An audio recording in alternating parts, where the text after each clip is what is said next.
दोस्तों, एक लड़की जब सिंगर बनने गई तब उसे ये कहा गया कि तुम्हारी आवाज़ बहुत पतली है, तुम गा नहीं सकती।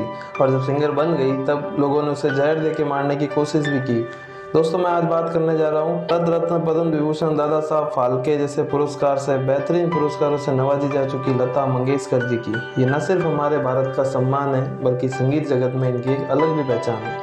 दोस्तों, जैसे तपे बिना सोना कुंदन नहीं बनता, वैसे संघर्ष से सफलता का रास्ता लता जी ने कैसे तय किया, ये देखते हैं इस वीडियो में। क्या आपको पता है कि जब एक इंटरव्यू में लता जी से पूछा गया कि आप अगले जन्म में क्या बनना चाहोगे, तब लता जी ने कहा कि मैं दोबारा लता नहीं बनना चाहूँगी, क्योंकि लता की परेशानियाँ सिर्फ लता ही जानती है। दोस्तों, हम दूसरों की कामयाबी देखते हैं और कह देते हैं कि किस्मत अच्छी है, पर लता जी के जीवन का संघर्ष और संघर्ष से होते हुए कैसे वो इस मुकाम तक पहुंची, इस बारे में हम अगले कुछ 6-7 पॉइंट में बात करेंगे। शुरुआत की बात करें तो लता जी के पिता दीनानाथ मंगेशकर जी एक ड्रामा कंपनी चलाते थे। एक बार ड्रामा कंपनी, जिसका एक ड्रामा था भावबंधन, उसमें कैरेक्टर लतिका उन्हें बहुत पसंद आया, तो उन्होंने अपनी बेटी हेमा का नाम लता रख दिया। ऐसे लता जी का नामकरण हुआ। पिताजी बच्चों को संगीत भी सिखाते थे, तो एक बार उनके एब्सेंस में लता जी उन बच्चों के संगीत को करेक्ट कर रही थी, उनकी गलतियां सुधार रही थी, और ये सारा वाक्य उनके पिताजी पीछे छुप के खड़े देख रहे थे। तब उन्होंने अपनी पत्नी को कहा कि हमारे तो घर में ही गायक है और मैं बाहर सिखा रहा हूँ। ऐसे लता जी के संगीत की शुरुआत हुई। धीरे धीरे सीखते गए, आगे बढ़ते गए, और बढ़ते बढ़ते उनके जीवन की पहली कमाई केवल मात्र 25 रुपये थी। दोस्तों, उनके संघर्ष की बात करूं तो संघर्ष का आलम कुछ ये था कि लता जी के द्वारा गाया गया पहला गाना 1942 में हिट्टी हसाल के लिए गाया था, जो उनके ही पिता ने कटवा दिया। दरअसल बात ये थी कि उनके पिता को कतई गवारा नहीं था कि लता जी सिनेमा के लिए गाए या सिनेमा में आए, पर टैलेंट और मेहनत और उनकी किस्मत को कुछ और ही मंजूर था। जब लता जी 13 साल के थे तब उनके पिताजी का देहांत हो गया। यह भी 1942 के आसपास ही हुआ।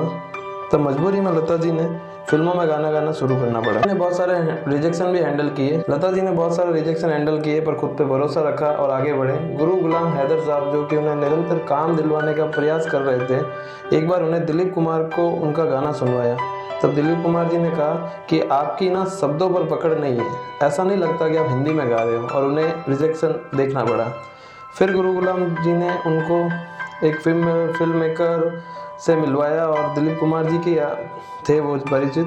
मूवी का नाम था शाहिद मूवी के लिए उन्होंने ट्राई किया, तो एस मुखर्जी ने ये कह दिया कि आपकी आवाज़ बहुत पतली है। अगेन रिजेक्शन झेलना पड़ा, पर उन्होंने हार नहीं मानी, और गुरु गुलाम हैदर साहब ने कहा था कि ये लड़की एक दिन हर फिल्म मेकर इससे गाना गवाने के लिए इसके कदमों में होगा। इस लड़की से गाना गवाने के लिए लोगों की लाइन लगेगी। दोस्तों, ऐसा ही हुआ। लता जी ने 36 से ज़्यादा भाषाओं में 50,000 से ज़्यादा गाने गाए, और जिस फिल्म में उनका गाना होता उसका हिट होना तय हो जाता। अगर आपके जीवन में रिजेक्शन आ रहे हैं तो हिम्मत, भरोसा और निरंतर सुधार एक दिन कामयाबी के सारे रास्ते खोल देगा। लता जी के त्याग की बात करें, लता जी ने बहुत त्याग किया। उन्होंने कभी शादी नहीं की, क्योंकि उन पर उनके पिता के जाने के बाद परिवार को संभालने की जिम्मेदारी आ गई, जो कि उन्होंने बखूबी निभाई। सादा जीवन जिया। उन्होंने पहली कार केवल 8,000 रुपये में खरीदी। लता जी एक दिन में 12 से ज़्यादा मिर्च खा जाते थे। उनका कहना था कि इससे उनका गला साफ होता है। जिस साफ गले को हमने इतने सालों सुना, उसके पीछे का संघर्ष भी था 12 मिर्च पर डे। 1947 में 700 रुपये में पहली डायमंड रिंग खरीदी। ऐसे धीरे धीरे वे अपने संघर्ष से उभरते हुए आगे बढ़ रही थी, पर उन्हें एक झटका और लगा। लता जी में जीने की जिद थी। जब वे 33 की थी तब 1963 में उन्हें अपने दुश्मनों के द्वारा जहर दे के मारने की कोशिश की गई। एक इंटरव्यू में उन्होंने बताया कि जब डॉक्टर से उन्हें पता चला कि उन्हें धीमा जहर दिया जा रहा है, तब वो वक्त उनके लिए बहुत ख़राब था, अंदर से टूट गई थी। शायद यही वक्त रहा होगा तब उन्होंने कहा कि लता की परेशानियाँ लता जानती है, पर उसके अंदर वो जीने की जिद थी। 3 महीने तक वो बेड से उठ भी नहीं पाई, पर अपनी दृढ़ इच्छा शक्ति से वो न सिर्फ वापस जी, बेड से उठी और उन्होंने वापस गाना शुरू किया। यहाँ से कहानी हम आगे सुनाएंगे। लता जी के दरिया दिली पे बात करते हैं।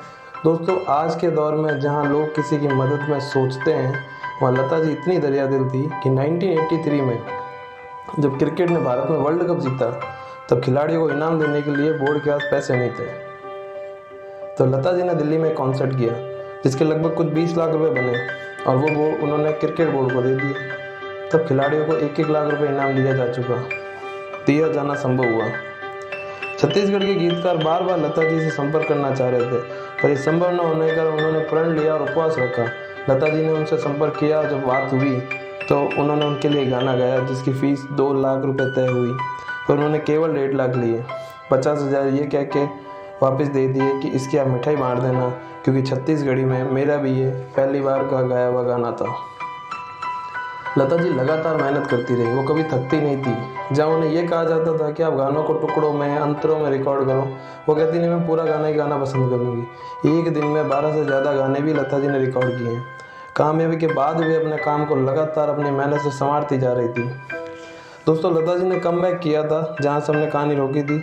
जहर देने वाला वाक्य उनके लिए बहुत दर्दनाक था। समय बुरा था, मुश्किल था, बिस्तर से उठ भी नहीं पा रही थी, पर जैसे ही ठीक हुई तो उन्होंने पहला गाना गाया, कहीं दीप जले कहीं दिल, और वो बेहद सफल हुआ। उनका खुद पर भरोसा वापस आया, मजबूत हुआ। उन्होंने कहा कि मेरी आवाज़ आज भी वही है। यही गाना वो था जिसकी वजह से उन्हें फिल्म फेयर भी मिला। लता जी सिर्फ एक दिन स्कूल गई थी, बाद में उन्हें 6 विश्वविद्यालयों से मान्य उपलब्धि से नवाजा गया। लता मंगेशकर जी फिल्म इंडस्ट्री की पहली महिला जिन्हें भारत रत्न दादा साहब फाल्के पुरस्कार से नवाजा गया। दोस्तों, लाइफ में फेलियर आपको गिराएंगे, पर उठ खड़े हो और लक्ष्य पर लगे रहो। वो कहते हैं ना कि गिरते ही शेर सवार है मैदान जंग में, तिल्फ क्या गिरे जो घुटनों के बल चले।